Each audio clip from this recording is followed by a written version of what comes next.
Lol. तो आज हम देखने जा रहे हैं बबल सॉर्ट क्या है। एक बेसिकली सॉर्टिंग एल्गोरिथम है।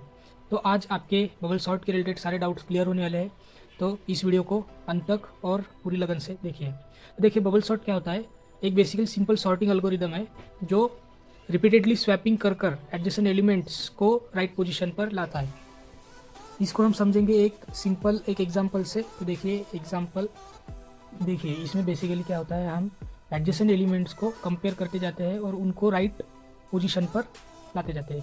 तो देखिए हम पहले इसको इन एडजेसेंट एलिमेंट्स को कंपेयर करेंगे 5 और 1। अगर हम चाहते हैं कि ये असेंडिंग ऑर्डर में आए तो 1 इधर चाहिए था, तो इसको स्वैप कर देंगे। After swapping it would be 1 and 5। ये स्वैप हो गए और ये जैसे थे वैसे ही रहे। फिर बाद में इनको कंपेयर करेंगे और अगर वो रॉन्ग पोजीशन पे है तो उनको भी स्वैप कर देंगे, जो कि है 1 4 इधर चाहिए था, 5 इधर, ये जैसे कि तैसे रह गए। फिर हम इन दो एडजेसेंट एलिमेंट्स को चेक करेंगे। अगर रॉन्ग पोजीशन पे है तो उनको स्वैप कर देंगे, जो 5 और 2 को हम कंपेयर कर रहे थे और उनको स्वैप करना पड़ेगा क्योंकि 2 is less than 5। So 2 is less than 5। अब देखिए फिर से हम अब लास्ट फिर से हम इन दोनों को कंपेयर करना पड़ेगा। इन जो पहले स्वैप हो गए वो तो वैसे ही रहे। अब इन दोनों में 5 और 8 को स्वैप करना पड़ेगा क्या? नहीं, क्योंकि वो पहले से ही बराबर पोजीशन पर है तो उनको स्वैप करने की ज़रूरत नहीं पड़ी। तो देखिए ये इसमें क्या हुआ, बबल सॉर्ट में जो लार्जेस्ट एलिमेंट था वो बबल अप होके लास्ट में चला गया। इस केस में वो पहले ही था, पर अगर हम ये 5 देखें तो ये बबल अप होके इधर आ गया। तो इसीलिए इसको बोलते हैं बबल सॉर्ट, क्योंकि इसमें वैल्यूज़ बबल अप होके उनकी करेक्ट पोजीशन पे पहुंच जाते हैं। तो ऐसे हुई ये एक पास, ये हुई एक पास 1। ऐसे ही हम फिर से अब नेक्स्ट फिर से हम उसी पहले से कंपेयर करते जाएंगे अब इधर से। तो अब हम पहुंच गए पास 2 में। वैसे ही एलिमेंट्स 1 4 2 5 और 8। अब फिर से इनको कंपेयर करेंगे, अब इनको कंपेयर करेंगे फिर से, और बाद में अगर उनको स्वैप करना है तो कर देंगे, मतलब रॉन्ग पोजीशन पे। अब इनको स्वैप करने की ज़रूरत नहीं है और बाकी के जैसे के तैसे। फिर बाद में इनको कंपेयर करके स्वैप करेंगे 1 और 2 2 4 5 एंड 8। अब इनको कंपेयर करेंगे बाद। देखिए हमने ये देख लिया, ये 5 और 8 को कंपेयर करेगा। इसको स्वैपिंग करने की ज़रूरत नहीं है क्योंकि ये पहले से ही सॉर्टेड पोजीशन में है, तो ये ऐसे ही रहेगा। ये कितने हुए? ये हुए फिर पास नंबर 2। अब हमारा यहीं से ख़त्म नहीं होता और हमें पता है ये इतना सॉर्टेड हुआ, पर हमारे एल्गोरिदम को पता नहीं, इसलिए वो अगेन चेक करेगा वो पूरा सॉर्टेड अरे। ये सॉर्टेड वाला पास 3, जो ये पास 2 है, उस पास 2 से पास 3 में फिर से हम जाएंगे। यहाँ पर वही वैल्यूज़ आएगी 4 5 एंड 8। अब एल्गोरिदम फिर से इन एडजेसेंट एलिमेंट्स को कंपेयर करेगा। अब उन एडजेसेंट एलिमेंट्स को कंपेयर करके देखेगा 1 इज़ लेस दैन 2, सो वहीं पर रहने देगा, बाकी के जैसे तो वैसे ही लिखेंगे। फिर इनको कंपेयर करेगा। इनको कंपेयर करने के बाद ये भी सॉर्टेड पोजीशन पर है तो उनको भी वैसे ही रहने देगा। फिर इनको कंपेयर करेगा। फिर इनको कंपेयर करके वो भी सॉर्टेड पोजीशन पे है तो वो वैसे ही रहेंगे।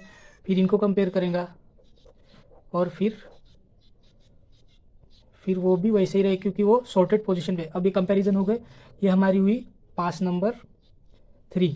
अब हमें कितने पास चाहिए होते हैं? हमें चाहिए होते हैं पास n-1।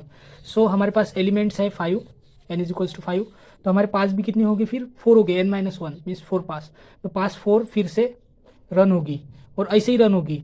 और कंपाइलर को तो पता नहीं, मतलब हो गए सॉर्टेड, तो इसलिए वो पास रन करते जाएगा और फिर वही वैसे होगा। तो हमारा पास 4 फिर से रन होगा और पूरा रन होगा, जैसा उधर रन हुआ था वैसे ही इधर भी रन होगा। और देखिए हमें यहाँ पर कितनी n-1 पास लगे, मतलब 5 एलिमेंट्स थे, एलिमेंट्स 5 थे, तो पास कितने लगे? पास लगे n-1, दैट इज़ 4। एंड इसमें इसमें और एक क्या हुआ, कंपैरिजन्स हुए। तो कंपैरिजन्स कितने हुए, कंपैरिजन्स हुए एन कंपैरिजन्स 1 2 3 4 5 एलिमेंट्स है, इसीलिए 5 कंपैरिजन्स हुए। तो इसको अब हम कोड में देखते हैं। तो देखिए इसके लिए हमें 2 लूप लगेंगे, 2 फॉर लूप लगेंगे।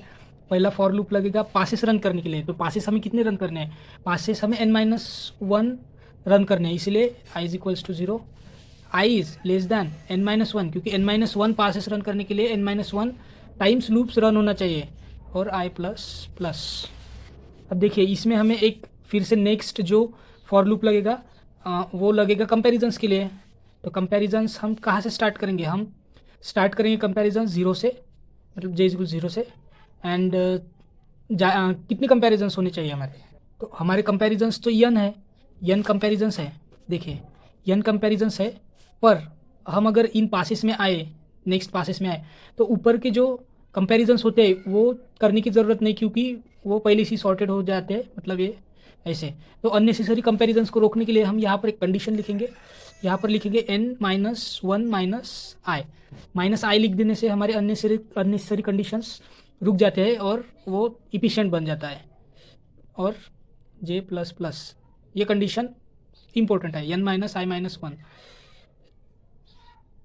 फिर अब हम इसमें अब ये लूप रन होगा, इसमें हम कंपैरिजन्स करेंगे। कंपैरिजन्स के लिए क्या करेंगे, इफ स्टेटमेंट में इफ समझ लीजिए अरे हमारा a है, तो a of j, if a of